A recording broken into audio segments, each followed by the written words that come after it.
இன்னைக்கு வந்து பார்த்தீங்கன்னா வந்து ஜெய்ப்பூரில் இருக்க ஜூக்கு தான் வந்து போயிருந்தோம். நான் வந்து ஃபர்ஸ்ட் டைம் இப்போ தான் வந்து ஜெய்ப்பூருக்கு வந்து போயிருந்தேன். அங்கே போனதுக்கு அப்புறமா தான் வந்து தெரியுது அங்கே இருந்த அனிமல்ஸ்லாம் வந்து பாதி டெல்லி ஜூக்கு வந்து மாற்றிட்டாங்கன்னு சொல்லிட்டு, சரி இருந்த வரைக்கும் பார்த்துட்டு போயிடலான்னு சொல்லிட்டு நாங்களும் எல்லா அனிமல்ஸும் வந்து பார்த்தோம்.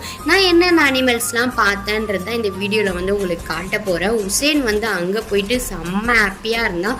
அந்த அனிமல்ஸ்லாம் பார்த்தோன்னா அவனுக்கு செம்ம ஹாப்பியாக ஆயிடுச்சு. அந்த மயில் பாருங்கள் எவ்வளோ அழகாக வந்து உட்காந்துட்ருக்கு.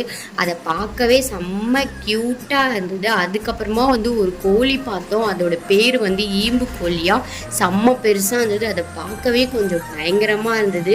கொக்கு கூட பார்த்தோம். அதோட மூக்கு வந்து செம்ம பெருசாக இருந்தது, பட் க்யூட்டாக இருந்தது. அந்த ஈம்பு கோழி பாருங்கள் எப்படி நடந்துட்டுருக்கு. நான் ஒரு பக்கம் பயந்துகிட்டே இருந்தேன், எங்கடா எகிரி குச்சி வெளியே வரப்போகுதுன்னு. அந்த வாத்துங்கள்லாம் தண்ணியில் அவ்வளோ அழகாக வந்து விளையாடிட்டு இருந்தது. பார்க்கவே அவ்வளோ அழகாக